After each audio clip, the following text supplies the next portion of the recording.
Nah, dalam pertemuan itu kami minta supaya pemerintah mempercepat pendataan, melakukan simulasi-simulasi untuk kemudian bisa dipercepat.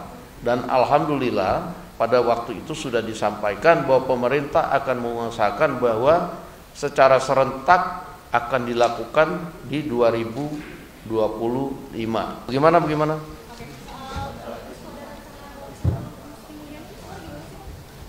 Ya, saya sudah menjawab di beberapa media dan saya juga sudah melakukan konfirmasi kepada pihak pemerintah bahwa sejak beredarnya isu ada reshuffle beberapa menteri termasuk Ibu Sri Mulyani, bahwa pemerintah dalam waktu dekat, dalam hal ini Presiden, belum ada rencana melakukan reshuffle. Pertanyaan ini saya sampaikan sebagai pimpinan DPR kepada pemerintah untuk menjelaskan juga kepada konstituen di lapangan, yang kemudian juga karena dinamika di media itu banyak yang kemudian sama seperti ini memberitakan apakah benar ada reshuffle menteri ini menteri itu, termasuk Bu Sri Mulyani. Nah, mungkin rekan-rekan media sudah tahu bahwa pertemuan yang intens antara Presiden dengan Menteri Keuangan maupun menteri-menteri lain justru membahas bagaimana kemudian supaya kelancaran pemerintah dalam memperhatikan kepentingan rakyat ini terus dilakukan. Dan saya pikir apa yang disampaikan oleh pemerintah bahwa dalam waktu dekat belum ada rencana reshuffle, ya mungkin itu yang bisa saya sampaikan. Demikian.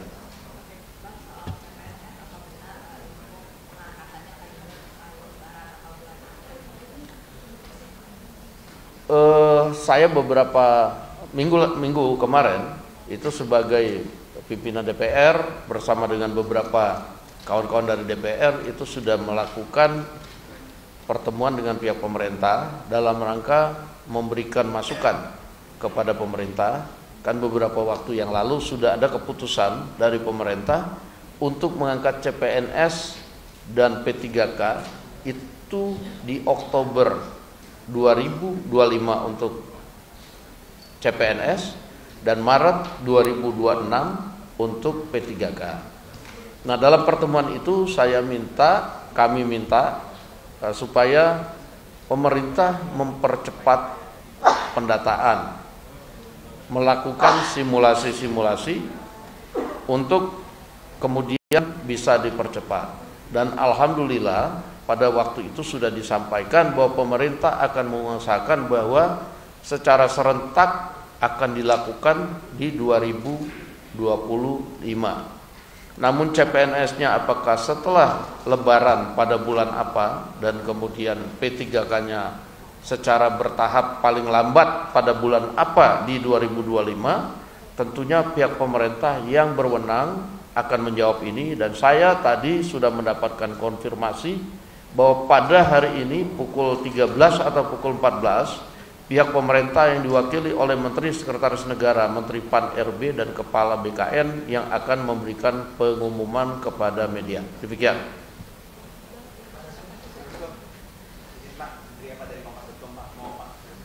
Pak MK menyatakan sudah mengirimkan surat pada pemerintah dan DPR soal adanya gugatan redemonisasi rupiah. Pak, apakah sudah menerima Pak? Dan dalam risalahnya kan DPR diminta mempersiapkan risalah ketika nanti menggugatan itu dulu, Pak. Apakah sudah mulai ada pembahasan? Yang pertama, surat baru kita terima kemarin dan kita harus mengadakan rapat pimpinan untuk kemudian melalui mekanisme akan melakukan persiapan-persiapan seandainya diminta oleh MK. Itu saja yang bisa saya sampaikan. Oke, ada lagi?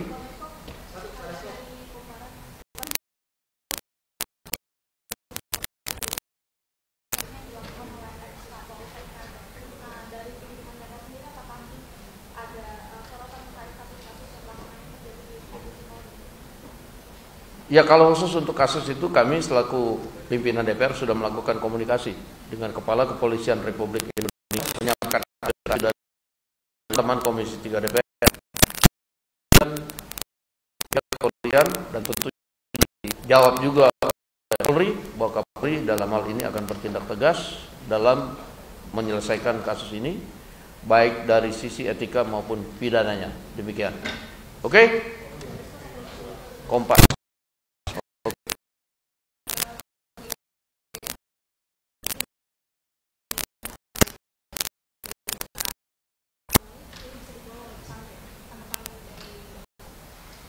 Saya baru mendengar itu, tapi kemudian saya belum tahu sikap pemerintah lebih lanjut mengenai itu.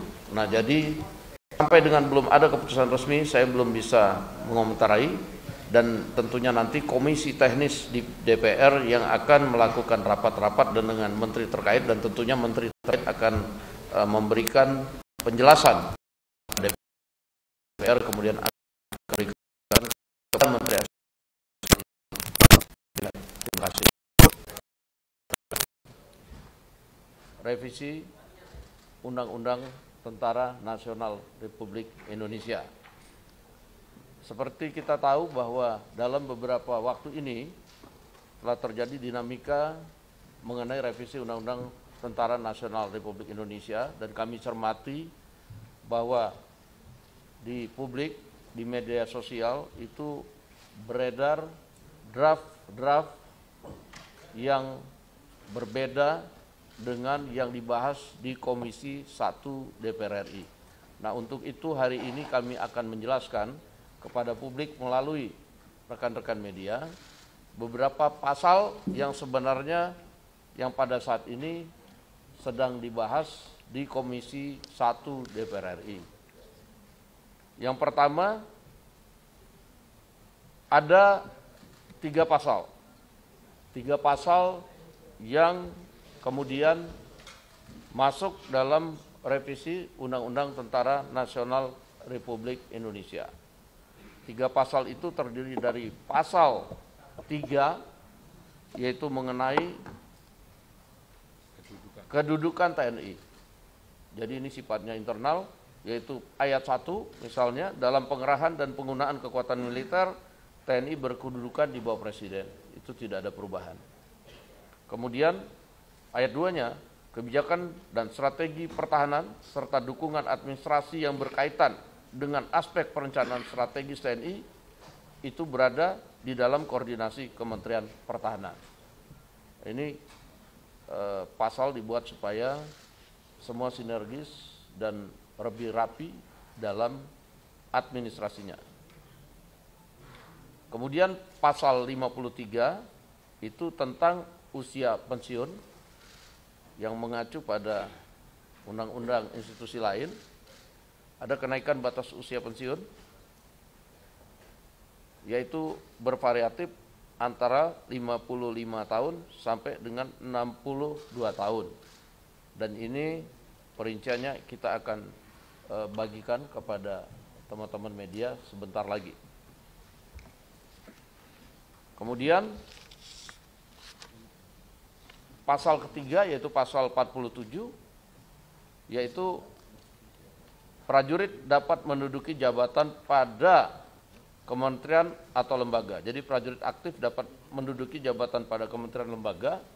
Pada saat ini sebelum direvisi ada 10, kemudian ada penambahan karena di masing-masing institusi di undang-undangnya dicantumkan, sehingga kita masukkan ke dalam revisi Undang-Undang TNI, seperti Kejaksaan Agung misalnya, karena ada di situ Jaksa Agung Pidana Militer yang di Undang-Undang Kejaksaan itu jabat oleh TNI, di sini kita masukkan. Kemudian untuk pengelola perbatasan, karena itu beririsan dengan tugas pokok dan fungsi. Dan ini bisa dilihat nanti pada draft yang akan kita bagikan ke kawan-kawan media. Kemudian selain itu pada pasal 47 ayat 2, selain menduduki jabatan pada kementerian atau lembaga sebagai pada mana dimaksud pada ayat 1 yang tadi saya sudah terangkan, prajurit dapat menduduki jabatan sipil lainnya setelah mengundurkan diri atau pensiun dari dinas aktif keprajuritan. Jadi dalam revisi Undang-Undang TNI itu hanya ada 3 pasal, yaitu pasal 3, pasal 53, dan pasal 47. Jadi nggak ada pasal-pasal lain yang kemudian di draft yang beredar di media sosial itu saya lihat banyak sekali. Dan kemudian kalaupun ada pasal-pasal yang sama yang kita sampaikan itu juga isinya sangat jauh berbeda. Demikian rekan-rekan media sekalian, sebentar nanti kita akan bagikan draft yang pada saat ini sedang direvisi di Komisi 1. Demikian dari saya. Mungkin ada tambahan Pak Utut selaku pimpinan Komisi 1. Silakan. Terima kasih Pak Dasko, Wakil Ketua DPR RI yang selalu ada di setiap harinya di DPR. Ibu Bapak, yang perlu saya sampaikan bahwa dari konsep hukum acara dan mekanisme semua sudah terpenuhi. Perihal pasalnya tadi sudah disampaikan. Perihal lapangan lainnya, habis ini tentu ada tim mustimsin, tim perumus dan tim sinkronisasi melapor kepada kami melapor kepada komisi. Setelah itu slaker. Hanya itu yang bisa saya sampaikan. Sekali lagi, ketika hukum acara dan mekanisme semua sudah terpenuhi, tentunya semuanya tidak ada yang bisa menjadi sesuatu yang saudara-saudara ragukan. Terima kasih. Baik. Jika ada pertanyaan dari Kompas TV.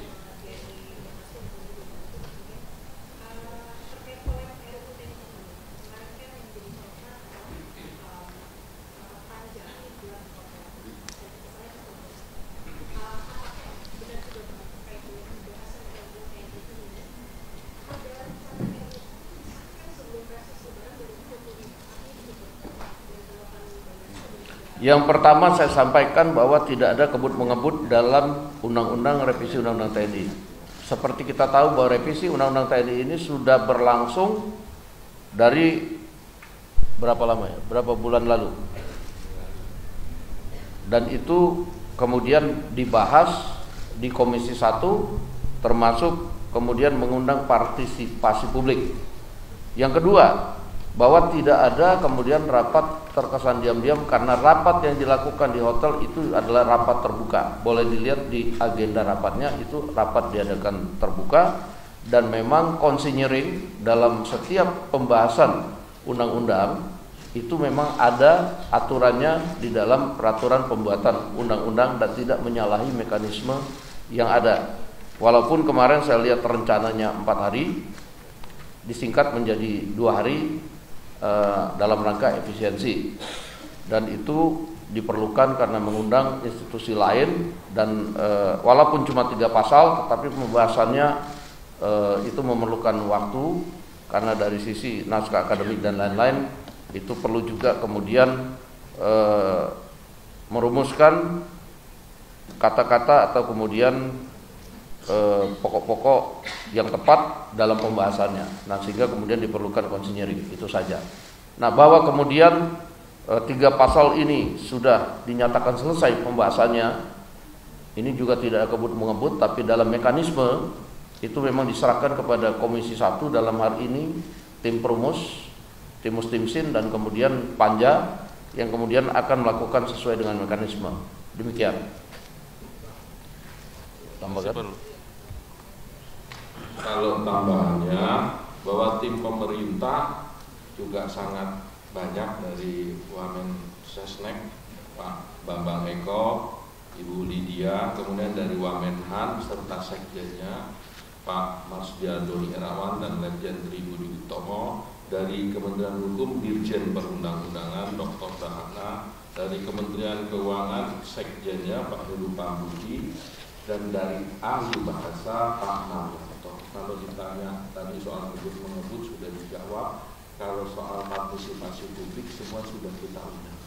Mulai dari Pak Tengku Resasa, Mayor Jenderal Rodon Pedrason, kemudian Pak Dr. Kusnanto Anggoro, Saudara Al-Araf, Saudara dari Pak dari Setara Institut, Saudara Ihsan Husaini, kemudian dari Pepabri dipimpin langsung oleh senior-senior dipimpin oleh Pak Agung Gumelar serta bekas Kasal Pak Laksamana Ahmad Sucipto, kemudian juga dengan Menhan, Panglima TNI dan Pak. Jadi intinya itu, kalau dibilang kebut-mengebut tadi sudah dijawab. Kalau lapangannya ya memang seperti itu, karena pasalnya 3 debatnya sudah sangat panjang dan setiap fraksi kita putar, kadang ada yang langsung setuju, ada yang setiap fraksi kita putar. Iya, makasih.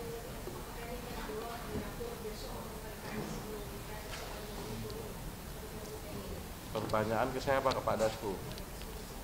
Ya, bahwa pertanyaan itu saya pikir itu adalah kewenangan di DPR sesuai dengan mekanisme yang ada. Apabila sudah selesai mungkin bisa dibawa, apabila kemudian timus-timusnya belum selesai ya mungkin belum bisa dibawa, itu saja.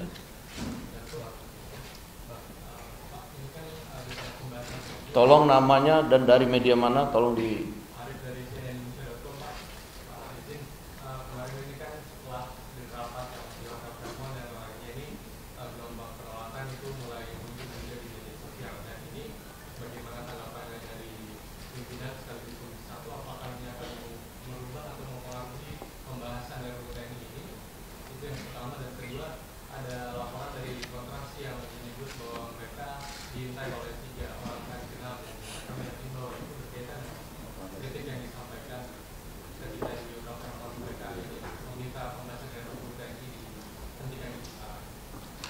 Yang pertama, kami memonitor penolakan-penolakan di media sosial maupun media massa. Nah, untuk itulah konferensi pers itu dilaksanakan pada hari ini untuk menjelaskan. Karena penolakan-penolakan yang saya lihat di media sosial itu substansi dan masalah dari pasal-pasal yang ada itu sangat banyak yang tidak sesuai dengan yang dibahas. Nah, hari ini kami menjelaskan bahwa hanya 3 pasal dan pasal-pasal ini kalau dilihat hanya untuk penguatan internal ke dalam dan lebih kemudian memasukkan yang sudah ada ke dalam undang-undang supaya tidak ada pelanggaran undang-undang, justru itu. Nah, bahwa kemudian ada yang berkembang tentang ada dui fungsi TNI dan lain-lain, saya rasa kalau sudah lihat pasal-pasalnya sudah jelas bahwa kami juga di DPR akan menjaga supremasi sipil dan lain-lain, dan tentunya rekan-rekan dapat membaca nanti dan dapat menilai tentang apa yang kemudian direvisi. Kemudian tadi tentang pertanyaan mengenai dari teman-teman di Kontras, ya saya belum bisa komentar karena kita juga tidak tahu apakah itu kemudian dari mana, dan kalau memang merasa terganggu ya laporkan saja kepada pihak yang penegak hukum, begitu. Terima kasih. Saya rasa sudah cukup. Kalau soal substansi kan sudah dari awal kita jelaskan. Kalau yang insiden kemarin kita juga nggak tahu siapa orangnya. Yang jelas kita semua mengundang, semua sudah. Kalau semua dalam posisi ini menolak, ini mendukung, itu tidak dalam posisi kami sebagai pembuat undang-undang. Tetapi masukannya sangat kita perhatikan. Kalau kekhawatiran di Indonesia Abri saya sudah berkali-kali bicarakan, justru ini melimitasi. Dan pertemuan dengan Panglima TNI pada rapat Kamis minggu silam itu tegas, kesimpulannya hanya satu, bahwa dari undang-undang ini jelas supremasi sipil dalam konsep negara demokrasi. Yang berikut saya tambahkan bahwa di media massa sebelumnya juga sudah beredar bahwa ada pembahasan RUU TNI di Hotel Fairmont. Itu sehari sebelum itu kemudian sudah beredar di media massa. Saya pikir karena itu terbuka, kalau seandainya dari teman-teman NGO ada yang ingin memberikan masukan, kemudian memberikan saja pernyataan atau surat resmi untuk ikut, saya pikir kemarin nggak ada masalah. Nah, cuman pada waktu mendatangi hotelnya kan itu tidak memberitahukan. Dan kemudian kalau ada insiden itu ada di luar kekuasaan yang sedang membahas, karena kita tidak tahu bahwa di luar kemudian ada kejadian seperti itu. Pada hari ini saya juga menerima perwakilan dari teman-teman NGO untuk berdiskusi, karena mereka minta kemarin untuk ditemui. Terima kasih. Saya pikir cukup. Terima kasih atas kehadirannya. Selamat berpuasa. Wassalamualaikum warahmatullahi wabarakatuh.